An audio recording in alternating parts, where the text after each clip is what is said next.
Community pools can and are a great amenity, but they come with certain responsibilities. And when a drowning occurs in a pool managed by an HOA, apartment complex, or a condo association, the property managers may be held accountable.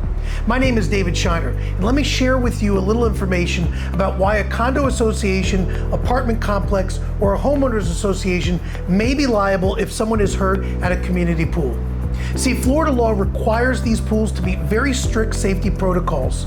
That includes self-closing gates, proper signage, safety equipment, regular maintenance, and sometimes even trained staff. See, we've seen cases where pools have lacked even basic warnings: no depth markers, no diving signs, and no rescue equipment in sight. And in some instances, fences were broken for weeks and management ignored these requests for repairs. Condos, apartment complexes, and HOAs are responsible for creating a safe environment for residents and guests.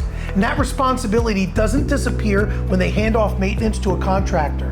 When we investigate these cases, we look at inspection logs, maintenance records, and previous complaints, and what the board of directors or management company knew or should have known about the risks for this particular pool or waterway.